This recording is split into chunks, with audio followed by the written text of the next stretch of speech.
Salut les amis, salut la team, bienvenue sur notre nouvelle vidéo. Je demanderai d'abord, avant de commencer la vidéo, à ceux qui viennent, qui nous découvrent pour la première fois, de s'abonner et d'activer la cloche de notification pour ne rien rater des prochaines vidéos. Pour ceux-là qui sont déjà présents depuis le début, nous vous disons tout simplement merci. Continuez à partager parce que c'est vous notre force. Aujourd'hui, nous allons donner les impacts, les conséquences de la COVID-19 sur la vie des étudiants. Comment est-ce qu'ils vivent cette pandémie? Comment est-ce qu'ils s'en sortent? Alors, reste jusqu'au bout de la vidéo pour savoir comment ceux qui sont ici, les étudiants qui sont ici, vivent cette maladie.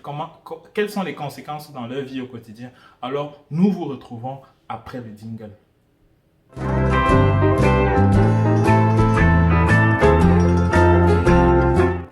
Voilà les amis, tel qu'énoncé à l'introduction, aujourd'hui dans cette vidéo, on va parler des conséquences de cette crise sanitaire coronavirus dans la vie des étudiants, notamment des étudiants étrangers ici en France. Oui, parce que chaque pays a sa réglementation en vigueur. Ce que toi tu vis par exemple dans un pays en Afrique ou bien en Europe ou bien en Amérique, c'est pas la même chose en fait. Ce ne sont pas les mêmes lois qui ont été établies. Du coup, en fait, l'un des aspects que je peux énoncer, c'est le chômage partiel. À noter que, en fait, avec cette crise sanitaire, nous nous sommes retrouvés en pleine précarité économique. Du coup, ce n'était pas évident pour les entreprises, surtout pour certaines entreprises, de continuer à rémunérer comme il se doit leurs employés. Et voilà, certains étudiants ont vu leur quota d'heures de travail diminuer. Et qui dit diminution des heures de travail dit également diminution de la rémunération, vu que nous sommes rémunérés à l'heure. Oui, c'est ça, je pense bien. Bien Voilà, ça. le SMIC, c'est par heure. Et un autre aspect, c'est également le chômage total. Oui, hormis le chômage partiel, nous avons eu le chômage total. Du coup, en fait, tu te retrouves en train de perdre ton travail et ce n'est pas évident vu que tu as des charges à gérer, tu n'avais pas programmé ça, c'est pas, en fait, on ne le souhaite pas à quelqu'un. On comprend bien la difficulté des étudiants, sachant que d'après les statistiques de l'OVE en 2016, un étudiant sur deux possède un job étudiant. Et comme Blanche l'a dit, pour ceux qui faisaient du babysitting, de l'aide aux devoirs, des répétitions ou qui travaillent dans les commerces non essentiels, voilà, on comprend bien la difficulté qui se trouve pendant la période du Covid. Ok, maintenant, sachant que ces revenus, si on passe sur la base que ces revenus ont diminué, des étudiants ont diminué, sachant que certaines universités ont vu leur centre universitaire, leur cafétéria universitaire ou leur restaurant universitaire fermé, ceux se sont vus obligés de prendre des aliments dans les supermarchés où là-bas les aliments sont beaucoup plus chers comparés à leur budget. Heureusement, quand ces cafétérias ou bien ces restaurants universitaires ont rouvert, depuis janvier, on a décidé d'harmoniser le prix d'un repas complet à 1 euro. Voilà qui vient bien soulager le porte-monnaie et le budget de nos amis étudiants. En fait, on devait s'adapter à suivre les cours à distance, une nouvelle méthode d'enseignement. Oui, c'est vrai que c'est pas vraiment une nouvelle, mais là c'était un peu comme si c'était un must, c'est comme si il le fallait parce que c'était vraiment, surtout pendant le confinement total, il faut dire. C'était vraiment la seule possibilité de continuer à suivre les cours, je pense bien.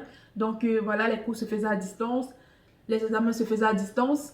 Et vu qu'on doit respecter la distanciation et aussi les projets qui se faisaient à distance. Donc c'est l'un des aspects qu'il fallait obligatoirement respecter, en fait, il fallait s'adapter à cela, il fallait s'y faire.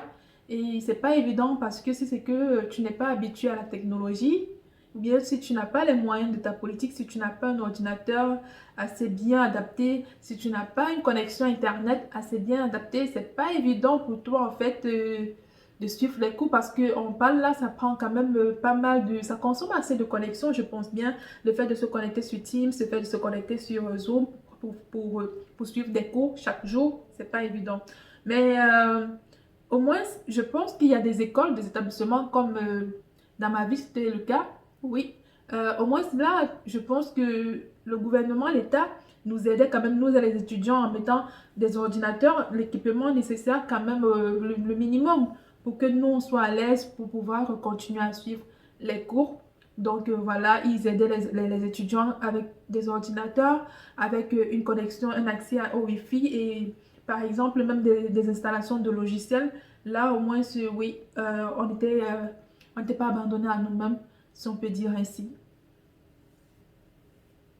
Un autre point à souligner pendant cette crise sanitaire, euh, concernant les étudiants stagiaires, oui, ils en ont été également victimes, car ils se sont vus basculer en télétravail. D'autant plus qu'on sait qu'en fait, lorsque tu fais un stage ou une alternance, c'est pour gagner en expérience. Le plus sur le terrain, je pense, oui. Et voilà, quand tu te retrouves en train de basculer en télétravail, ce n'est pas évident. Tu ne peux pas, par exemple, partir dans un laboratoire pour ceux qui font des recherches. Tu ne peux pas aller dans un laboratoire et pour expérimenter certaines choses, tu ne peux pas en fait pratiquer vraiment ce que tu veux faire.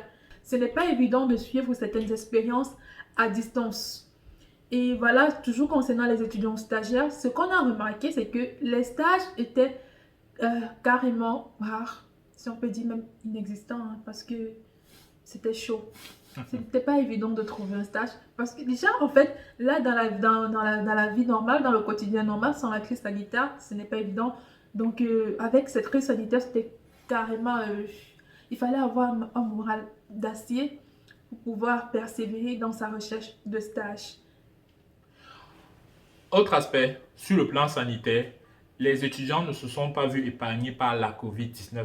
Ceux-ci, comme toutes les couches de la population, ont contracté cette maladie. Malheureusement, beaucoup de nos camarades, beaucoup de nos proches ont contracté ces maladies et certains ont fait des cas graves. Vraiment, pour moi, c'est l'un des impacts majeurs de cette maladie, malheureusement, ce que beaucoup d'entre nous ont subi cette maladie. Et j'espère que si vous regardez cette vidéo et que vous avez soit contracté la maladie et que vous êtes en sortie ou bien que vous n'avez pas dit, que vous n'êtes pas un cas contact, j'espère vraiment que cette vidéo va vous trouver en santé. Mais l'une des conséquences majeures de la COVID-19, c'est vraiment que nos étudiants, nos camarades, nos frères ont contracté cette maladie. Eh bien, voilà les amis, on arrive au thème de cette vidéo qui parlait des impacts de cette crise sanitaire, la COVID-19, dans la vie des étudiants de manière générale et dans notre vie, les étudiants étrangers ici en France, de manière particulière.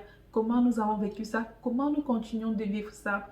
Et ce qu'on note, c'est que nous sommes tombés dans une précarité économique qui entraîna pas mal de choses, notamment un chômage partiel, un chômage normal, total, et la dépression observée au niveau des étudiants et bien d'autres choses. Toi, comment toi tu vis cette situation? On espère bien d'ailleurs, on espère de la meilleure des façons.